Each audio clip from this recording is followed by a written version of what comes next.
Mets come to an agreement with the lefty, Jerry Blevins. Been very effective for Terry Collins getting left-handers out. Terry Collins with a lot of options leading up to Jeurys Familia, Addison Reed, of course, along with Renzo Robles. Earlier in the day, Fernando Salas was added to the mix. So Blevins back with the Mets. Been a big part of the Mets bullpen.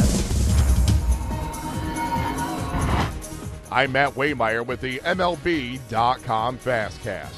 The New York Mets made a trio of moves to bolster their bullpen on Friday, reportedly re-signing both Jerry Blevins and Fernando Salas, who each pitched for the team in 2016. The Mets also reportedly agreed to terms with veteran left-hander Tom Gorzelani on a minor league contract. MLB.com's Richard Justice broke down the moves made by the Amazons. And a lot of what the Mets wanted to do this offseason was get their starting pitchers healthy, get David Wright healthy, and find some depth in the bullpen. Fernando Salas is a guy that's been a very productive pitcher. He pitched 17 games for the Mets last year. Tom Gorzelani is an interesting guy. He's a left-handed pitcher who has had some success during his 12-year career. I promise you, in the second half of the season, we're going to look and see 7 or 8 signings like this help teams get to the postseason, and that's what the Mets are hoping these two guys do for them.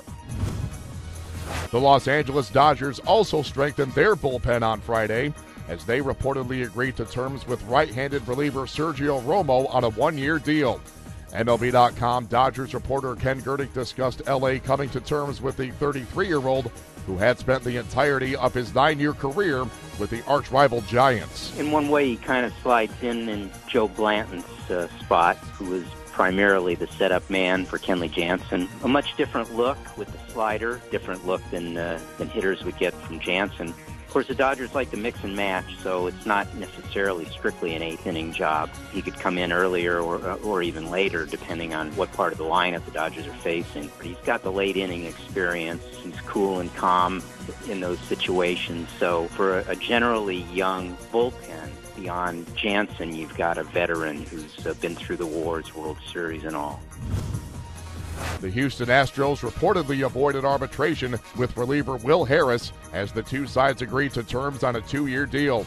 In 66 appearances with the Stros last season, Harris pitched to a 2.25 ERA while converting a dozen saves. Righty had a terrific year and has been one of the top setup men. His ERA over the past few years in the low 2s. Ground ball rate about 50%. You look at his number overall, $5 million guarantee over the next 2 years. That's a real good bargain for the Astros, leading up to Ken Giles, and it has a potential to be a really good bullpen if their starting rotation gives them a little bit of depth. In a surprise move on Friday, the Minnesota Twins designated slugger Byung-ho Park for assignment in order to make room for veteran reliever Matt Belisle, who agreed to a 1-year deal with the team. The move comes just 1 year after Minnesota inked Park to a 4-year, $12 million deal. You know, Park is a guy who showed power, legitimate power. We've talked all winter, guys, about right-handed power. It's sort of undervalued in the game. Now they're hoping he's got a little more than $9 million left on his contract, that he passes through waivers. They let him play in AAA. But there may be a team that says, I'll take that gamble. 3 years, $9 million for right-handed power. He does strike out a ton, don't get me wrong, but he does have good pop.